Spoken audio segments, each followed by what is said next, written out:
नमस्कार दोस्तों, मैं हूं सौरभ शर्मा। आप देख रहे हैं भारत 24।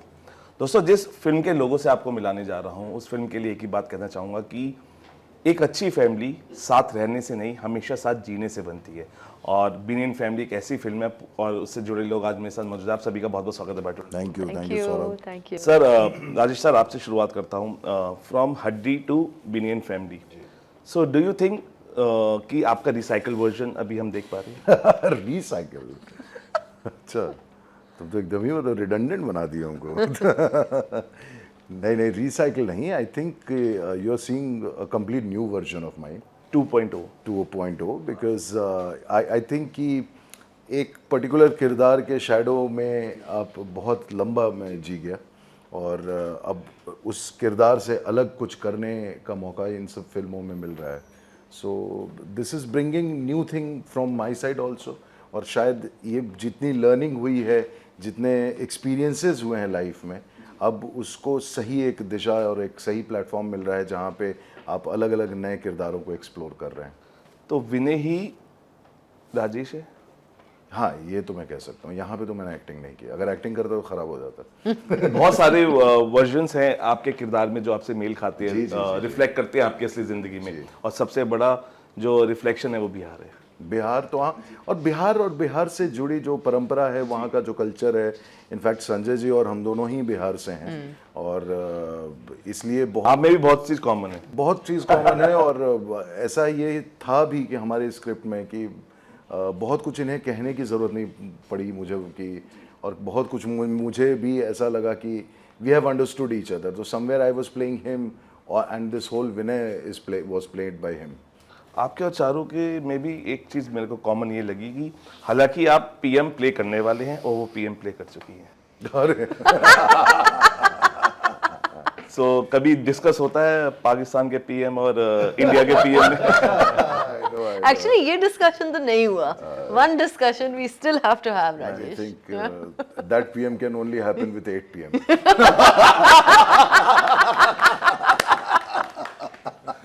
अच्छा Charu, coming to you. Yes. इस स्टोरी से do you see your story as आपके ग्रैंड पेरेंट की इन दिस फिल्म ऑल्सो? आप भी रिलेट करते हैं उसको? Very much. वो फटी हुई पैंट है, उसको सिल देना। या तो मैं कहीं आपको नहीं, jeans फटी हुई हाँ तो नहीं, अब नहीं है ना। लेकिन जब तक मेरी नानी जी थी तब तक उनका ये ख़ास शौक था कि वो मेरे फैशनेबली फटे हुए कपड़ों को सिल देती थी। जैसा कि बिन्नी के साथ इस फिल्म में होता है, एक्चुअली मैंने संजय सर को पहली बात यही बताई थी। When I first read the script I said oh my God, this is like मेरी कहानी। क्योंकि जब मैं 5 साल की थी तब मेरी नानी जी हमारे साथ रहने I and she moved in with us. तो एक तरह से वो मेरी माँ भी थी, मेरी फ्रेंड भी थी, मेरी कॉन्फिडेंट भी थी और मेरी नानी भी थी। हाँ, वो हर तरह से वो रिस्पेक्ट, लिहाज वगैरह वो सब था। लेकिन वी वर वेरी क्लोज। हम एक ही कमरे में रहते थे और वो भी सुबह सुबह उठ के लाउडली प्राणायाम करती थी और हम उनसे कहते थे नानी क्या है। सो उन्होंने भी मेरी लाइफ में इस जनरेशन गैप को कम किया था। और वो न सिर्फ मेरी नानी थी, मेरे दोस्तों की नानी थी। जैसे कि बिन्नी एंड फैमिली में बिन्नी के दोस्त भी बाबा के साथ ही। तो जब मैंने ये कहानी पढ़ी, आई थॉट कि ये तो बिल्कुल ट्रू है। ऐसे होता है, ऐसे होना चाहिए एंड लोगों को भी ये पता होना चाहिए कि ऐसे भी फैमिलीज होती हैं। And we had a long chat about this and Binny and family is very close to my heart. और I mean, this for me this film is for नानी। अच्छा चारू, जब बचपन में थे तो Mirabai devotee of Lord Krishna का आपने फर्स्ट स्कूल प्ले किरदार निभाया था। That's right. Good research, यार। Very good. और रॉकेट बॉयज में पीएम का। Yes. चारू, अपने किरदारों के क्राफ्ट को ऑन स्क्रीन कैसे देखती हैं? मुझे तो लगता है कि मैंने हर किरदार को I have always approached it with full respect and full roundedness. तो जैसे कि Mrs Gandhi in Rocket Boys, वो एक अलग ही किस्म का किरदार था. It was a historical character, लेकिन इतना भी हिस्टोरिकल कैरेक्टर, जैसे कि सियासत, मेरा जो शो है सियासत, उसमें मैंने नूरजहान का कैरेक्टर प्ले किया. Noorjahan is also historical character, लेकिन ऐसा नहीं है कि हम में से जो आजकल की ज़िंदगी में जी रहे हैं उन्हें नूरजहान याद है, कि उन्हें पता है कि वो कैसी लगती थी या कैसे बात करती थी, लेकिन मिसेस गांधी तो याद है. एवरीबडी रिमेंबर्स कि वो कैसे ड्रेस करती थी, वो कैसे प्रेजेंट करती थी, वो किस तरह से बात करती थी. People remember her in living memory. I remember her. I was so small when she died, but she had such a huge impact. तो ये वाला जो रोल था वो मेरे लिए actually it was the most challenging, क्योंकि आई वाज डिटर्मिन्ड कि इसमें गलती नहीं होगी. इस वाले रोल में गलती अफोर्ड ही नहीं कर सकते, because that would be really bad. तो इसमें मैंने बहुत काम किया टू बिल्ड दैट कैरेक्टर. बिल्कुल. संजय सर, जब आप ऐसी फिल्में लाते हैं, क्या अभी बहुत बातें होती हैं कि हम अपनी फिल्मों में अपने रूट्स नहीं दिखा पाते हैं, हम अपने कंटेंट से कई बार भटक रहे हैं, या हम वो कंटेंट नहीं दिखा पा रहे जो हकीकत में एक ऑडियंस को चाहिए.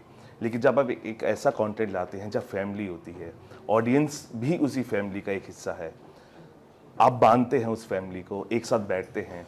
घर में भले ही 6 लोग बैठे हो, लेकिन जब थिएटर्स में जाते हैं तो 500 लोग भी साथ बैठते हैं, जो एक बहुत बड़ा परिवार का हिस्सा है. आपको लगता है कि ये धीरे धीरे जब आप ऐसा कंटेंट ला रहे हैं तो हम भटकाव की तरफ जो जा रहे थे, अब वो भटकाव कम हो रहा है ऐसी स्क्रिप्ट से, ऐसी कहानी से, और जो आप बता पा रहे हैं? देखिए, हम तो कहानियों में सोचते हैं जी, बट उन कहानियों का क्या परिणाम होता है, लोग उस पर कैसे रिएक्ट करेंगे, whether it will help them as a community, हमारे दिमाग में उतनी सोच नहीं होती कि शायद हम समाज को बदलना चाहते हैं या उनको इस तरफ लाना चाहते एक हैं. कोशिश होती बट हाँ, कोशिश ये होती है कि हम इस कहानी को बड़ी ईमानदारी से कहें. जी, उसका इम्पैक्ट देख के फिर लगता है कि ओह, शायद ये अच्छा ऐसा हो गया. जैसे अब स्कूल का, अब मैं आपको एग्जांपल दूंगा कि हमने एक स्कूल में स्क्रीनिंग की थी, बिकॉज हम फिल्म बनाते हैं तो महावीर जी की एक बहुत खास बात है कि वो ऑडियंस को एक रिस्पांस के लिए ना टेस्ट स्क्रीनिंग करते हैं कि हमें तो अपनी फिल्म सबको अच्छी लगती है, बट ऑडियंस कैसा फील कर रही है. तो हमने एक स्कूल में स्क्रीनिंग रखी थी और उसमें एक बच्चे ने कहा कि जो हमारे लिए भी सरप्राइज होता है, जो आपने कहा ना कि आपको लगता है कि समाज या ऑडियंस जी, फिर से आएगी और देखेगी. तो मुझे पहला विश्वास तब हुआ जब एक बच्ची ने उठ के कहा कि मैं अपने दादा दादी के साथ नहीं रहती जी, but I think this summer I spend time with them. तो मुझे लगता है कि एज अ फिल्म मेकर ना मैं वहाँ जिंदा हो जाता हूँ.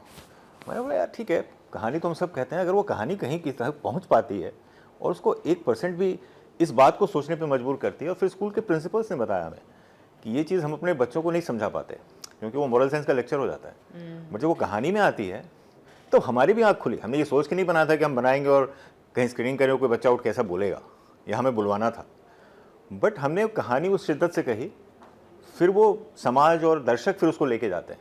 तो आगे फिर दर्शक उसको लेके गए, फिर हमें रियलाइज़ हुआ कि हाँ, शायद ऐसी फिल्में बनानी चाहिए कि दर्शक उससे जुड़ें और एक पूरा समाज उससे प्रभावित. नहीं संजय सर, एक बात और है, अगर हम 100% शुद्ध खाना चाहते हैं ना, तो 100% शुद्ध देखना भी चाहते हैं. और जब आप फिल्म को फिल्मा रहे थे या डायरेक्ट कर रहे थे, तो कहीं ना कहीं इस डायरेक्शन में कहीं ना कहीं मुझे लगता है कि सुर बरजातियास फिल्म की जो याद आती है, जब परिवार की बातें होती हैं, और आपको भी कॉन्ग्रेचुलेट करूंगा ऊंचाई के लिए, लेकिन आपको लगता है कि ये वो दौर आना चाहिए जहाँ पे खाने के साथ साथ 100% शुद्ध देखा भी जाए?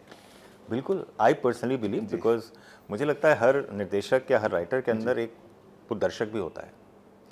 तो हम वैसी फिल्म एज अ मेकर बनाना चाहते हैं जो शायद हम खुद देखना भी पसंद करते हैं. तो ऐसी फिल्में जहाँ इमोशंस हैं, कॉन्फ्लिक्ट है, ड्रामा है या सोशल ड्रामा है, मुझे पर्सनली वो सब्जेक्ट्स पसंद हैं क्योंकि मुझे लगता है कि बहुत सारे लेयर्स होते हैं उसमें. एक फादर सन रिलेशनशिप हमेशा एक तरह का नहीं होता, एक हस्बैंड वाइफ रिलेशनशिप हमेशा एक तरह से नहीं होता, उसके कई शेड्स होते हैं. बिल्कुल. तो मुझे उन शेड्स को देखना पसंद है. तो वो शेड्स जब मुझे मिलता है तो मुझे एक्साइट करता है. मुझे लगता है कि ये कहानी कहनी चाहिए क्योंकि उस सर्वविदित है, वो रिलेशनशिप कॉमन है, father son, grandfather granddaughter, but हर समय के हिसाब से ना उसका चरित्र बदलता रहता है. हमारे समय में जब हम कोई बड़ा बेल बॉटम पहन लेते तो पिताजी कहते थे सड़क बाहर नहीं जा रहे हो क्या. लेकिन आज जो है, आज उसका कॉन्टेक्स्ट बदल चुका है. बिल्कुल. और उस परिस्थिति में हमको देखना है कि कैसे एक मिडिल ग्राउंड, मुझे वो सब्जेक्ट इंटरेस्टिंग लगा कि कैसे हर जनरेशन एक दूसरे को जज करता रहता है कि नहीं, हम हर जनरेशन ये सोचता है कि हम बेस्ट हैं, हम सबसे ज़्यादा समझते हैं, बच्चे नहीं समझते, पिताजी को तो पता ही नहीं है. तो हम वो मिडिल ग्राउंड कहीं एग्जिस्ट कर सकता है क्या, बिल्कुल। और वो मिडिल ग्राउंड हमने तलाशने की, टटोलने की कोशिश की है, और वो शायद ये है कि कोई जनरेशन परफेक्ट नहीं होती और हर जनरेशन कुछ कहता है। सर हम भी यही सोचते हैं कि आपने जो छोंक लगाया ना कहानी का, ये वही है जब किचन में सीटी बजती है तो पूरी फैमिली उसको स्मेल कर सकती है और audience can smell this good story जो आपने डायरेक्ट की नहीं, है, बहुत और अच्छा ये वही आपने छोक है। जी बिल्कुल, आपने सही पोर्ट्रे की। एक स्पेस उसमें मुझे लगता है कि मेंशन करना ज़रूरी है, खास करके इस तरह की फिल्मों का जो जगह है वो बहुत समय से मिसिंग है, वो है ऋषिदा वाला स्पेस, ऋषिकेश मुखर्जी का जो स्पेस था। आई डोंट नो कि वो सेंसिबिलिटी हम क्रिएट कर पाएंगे कि नहीं, because he was way ahead of its time, but Binny and family kind of film, you know, is on that line. I mean, it won't be, I won't be exaggerating by saying that he can be, and he is the next Rishikesh Mukherjee. Wow, applause. Mahavir sir, पहले तो ऊंचाई के साथ भी आप जुड़े थे और बहुत बहुत कॉन्ग्रेचुलेशंस, नेशनल अवार्ड अपने नाम के दो। ये आपके अंदर ये एक ऐसी कौन सी चीज़ है जो और लोगों में आनी बाकी है, जो पारिवारिक और शुद्धता की हम बात कर रहे हैं, साथ बैठ के एक अच्छी फिल्म, साथ बैठ के वो फीलिंग्स को समझना, देखना और उसको फील करना, और गूज बम सिर्फ थ्रिल से नहीं आ सकते, फैमिली के साथ वो उस इमोशन से भी आ सकते हैं जो आपने दिखाने की कोशिश की है। क्या आपको अंदर से वो कौन सा सोल है जो ऐसी फिल्मों को लाने के लिए मजबूर करता है? मेरे को लगता है मजबूर आपको बार बार करना चाहिए, क्योंकि जिस तरीके से अगर मजबूर करेगा तो आप ऐसी अच्छी फिल्में लाते रहेंगे। देखिए, एक्चुअली मैं ये कहूँगा कि जैसे आपने सूरज जी का जिक्र किया, राजश्री प्रोडक्शन, तो उनका मेरे जीवन पे बहुत प्रभाव है, उनकी फिल्मों का बहुत प्रभाव है। और उसके बाद राजकुमार हिरानी जी और आमिर खान साहब की फिल्मों का। सो इन तीनों की फिल्मों में खासियत रही कि वो उन्होंने एक एंटरटेनमेंट तो किया ही किया, फैमिली एंटरटेनमेंट के साथ साथ कुछ कमाल की बात कही है बहुत सारी फिल्मों में, और कहीं ना कहीं आई थिंक वही हमारी इंस्पिरेशन रही है, और उन्हीं की फिल्मों को देख के हम लोग यहाँ तक पहुँचे हैं। So I think credit goes to that. So एक और सरप्राइज अभी आप ला रहे हैं इस फिल्म के बाद, क्या वो भी एक फैमिली एंटरटेनिंग होगी और बहुत बड़े खिलाड़ी उस फिल्म में होंगे? हाँ, वो भी फैमिली एंटरटेनर है, मैं यही कहूँगा।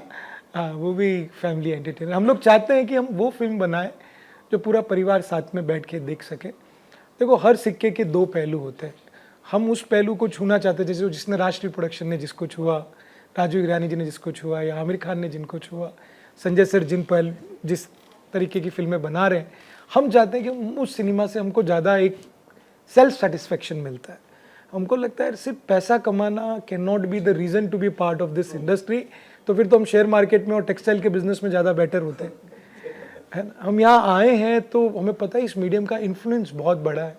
This is the influence subconscious mind पे, ये मीडियम का इम्पैक्ट बहुत ज़्यादा बड़ा है, और हम अपने एंटरटेनमेंट, शुद्ध एंटरटेनमेंट के साथ लोगों को हंसा लें, उनके गम थोड़े कम कर लें, कोई बात कह जाएं, कुछ इस तरह का कर लें, तो एक अंदर की खुशी रहती है कि यार हम लोग फिर क्रिएटिव फील्ड में सही है। नहीं सर, यही ताकत है एक अच्छे सोल की, एक अच्छे इंसान की और एक अच्छे प्रोड्यूसर की, जो इतनी हिम्मत दिखा पाते हैं। अदरवाइज तो आपने कहा ही टेक्सटाइल और शेयर मार्केट है ही। सर, जिस तरीके से आप इस फिल्म के ज़रिए बहुत लोगों की सोच नहीं बदल रही, एक कोशिश है सोच बदलने की, लेकिन एक ऐसा ज़रिया भी था जिसने आपकी ज़िंदगी बदली, और वो ज़रिया मास कॉम का ही था। आप करने गए थे, आपका दोस्त ने आपको ऑडिशन दिलाया, और billion family, one of the finest films, you have done it today, और उससे पहले के जो किरदार आप निभाते आए हैं। सो आपको लगता है कि मास कम्युनिकेशन की वजह से आपका जो क्राफ्ट है आज हम देख पा रहे हैं? हाँ, मतलब मास कम्युनिकेशन किया होता तो तुम यहाँ बैठे होते, मैं वहाँ बैठा होता। आई डोंट नो, मतलब समथिंग इज़ वेरी अनडिसाइडेड यार इन लाइफ। मतलब कई बार आप, और मज़ा भी इसी चीज़ का है। जैसे एक खासियत हम बिहारियों के बारे में कहा जाता है महावीर सर, कि हम ना लाइफ में रिस्क लेना जानते हैं। ये एक्चुअल मुझे 2-4 लोगों ने बोला कि आप लोग बहुत रिस्क लेते हैं, और मैंने तो खैर हर जीवन के हर पीक पे रिस्क लिया है। सो विदाउट एनी गॉडफादर इन मुंबई, जहाँ मुझे सड़कें भी नहीं पता, और मैं सीधा कुर्ला से उठा था और गोरेगांव में आ गया था, came down to look after my sister, वहाँ बिना गॉडफादर के आज यहाँ बैठा हुआ हूँ और फादर बन चुका हूँ। लेकिन वो भी एक रिस्क था। एंड सो लाइफ में ना, आई थिंक कि that something should be left unplanned. हर चीज़ को अगर एकदम मेटिकुलेट हो करके, और एक्सेल शीट नहीं है लाइफ, यू नो, आप एक्सेल हो जाते हैं। अच्छा सर, एक जिस रिस्क की आप बात कर रहे हैं उसी की वजह से एक और नाम आपने रखा था, राजेश कुमार सिंह से राजेश खन्ना। अरे वो मैंने नहीं रखा था, वो आपके मेरे डैड थे पिताजी ने जो, रखा जी था। बिल्कुल मुझे पता है, लेकिन वो नाम तो ये रिस्क अच्छा नहीं था राजेश खन्ना? पता नहीं, देखो शायद उसी वजह से उसका इम्पैक्ट हो गया होगा कि यहाँ पहुँच गए। बट वो तो खैर डेफिनेटली उस समय के जो पॉलिटिकल सिचुएशन थे बिहार में, और जातिवाद और यू नो किडनैपिंग, बहुत सारी चीज़ें थी, तो उस वजह से एक कॉमन नेम रखना ज़रूरी था जिससे आपके कास्ट के बारे में ना पता चले। एंड उस चीज़ को बचाने के लिए, शील्ड करने के लिए पिताजी ने राजेश खन्ना रख दिया। आज भी घर का नाम खन्ना ही है। बट जब स्कूल पहुंचा था 6th में पटना में एडमिशन लेने के लिए, तो प्रिंसिपल ने बोला कि ये पहला घर देख रहा हूँ कि जहाँ पे बेटा खन्ना है और बाप सिंह है। तो वहाँ से समझौता हुआ कि कुमार रख दिया जाए। नहीं सर, देखिए इसलिए शादी में बहुत सारे बॉडीगार्ड्स भी साथ थे ताकि किडनैप ना हो। किडनैप न हो जाए। हाँ, मतलब एक्चुअली पुलिस वाले को रखा गया था मेरे साथ, कि मतलब राजेश खन्ना के डायलॉग से एकदम राजेश खन्ना साहब की याद ताजा कर सकते हैं आप। अरे सर मैं कहाँ, नहीं सर, मैं सर मिमिक्री नहीं जानता हूँ। अच्छा नहीं मिमिक्री, एक डायलॉग बोलने वाला। नहीं बस कुछ नहीं। I just love tears in Binny and family. Pushpa, you have to cry. Binny and family की हम बात कर रहे हैं, हम फैमिली की बात कर रहे हैं। जो बेटा होता है घर का, उसकी बात क्यों बहनों से, मॉम से होते हुए डैड तक जाती है? हालांकि ये भी ओरिजिनल मतलब ये रियल स्टोरी है सर की भी, लेकिन ऐसा क्यों? ये इतना बड़ा जो ब्रिज है, क्या इसी ब्रिज को खत्म करने की क्या सोच रहती है? इसी सोच के पीछे फिल्म बनाई गई है? क्या है, I think Sanjay ji is a better जज for that, but I think कि इस फिल्म में जो है ना, हमने फैमिली डायनामिक्स एक अलग किस्म की दिखाई गई हैं। इसमें actually the daughter and the father are actually the ones who are quite close, and communication तो इस तरह से जा रहा है, Binny to daddy to mummy is a easier way than the other way around. तो आई थिंक कि as families, आजकल की फैमिलीज भी तो इवॉल्व हो रही हैं, you know, we are all evolving as a society, as people, as, and not just because we're watching more films, just because we are just learning how to be larger human beings, learning how to be more empathetic and just more open and open to trying new things. So I think that parenting is definitely a space which is changing.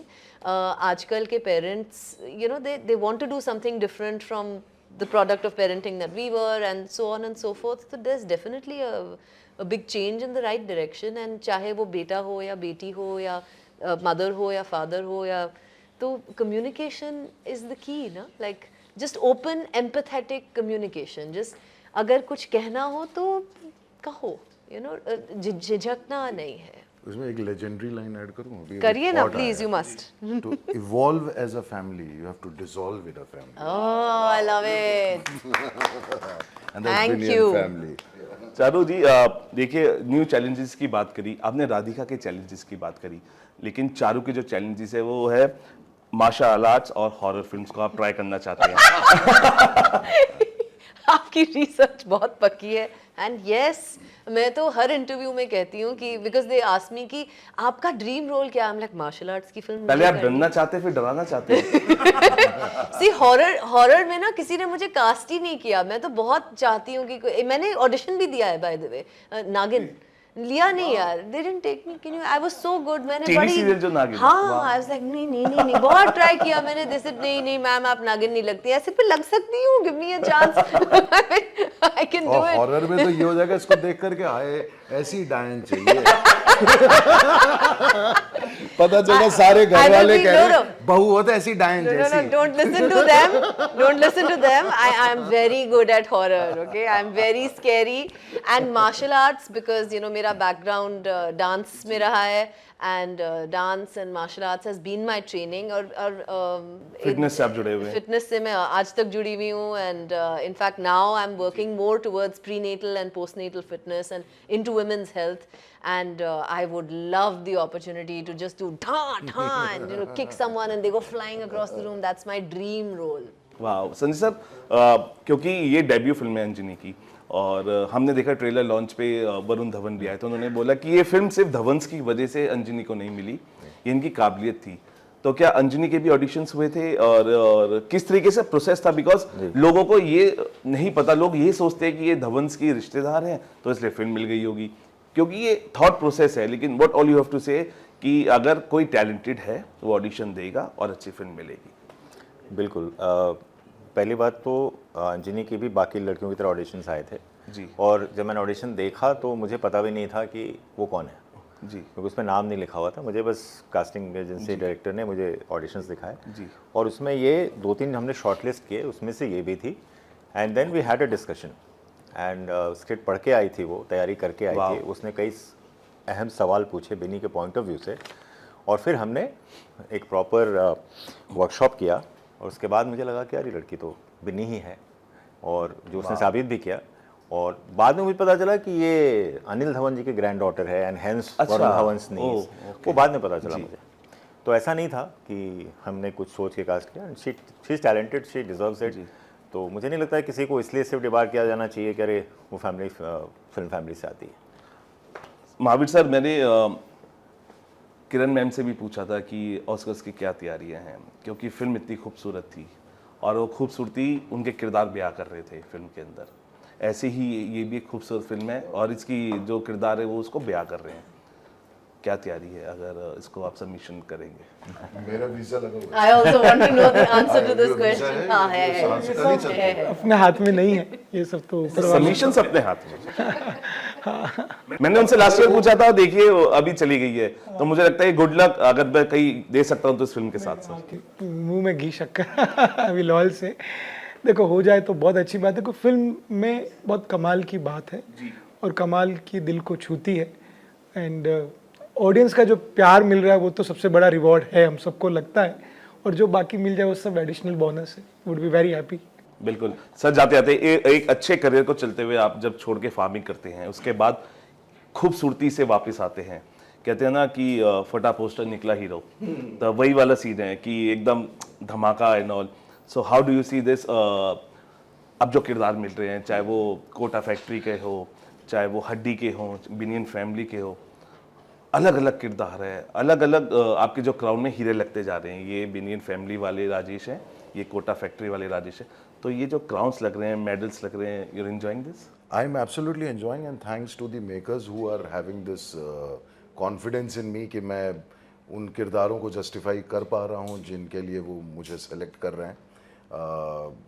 मतलब चाहे वो पाकिस्तान पहला प्रधानमंत्री लियाकत अली खान हो, चाहे वो हड्डी हो, चाहे वो राउतू का राज हो।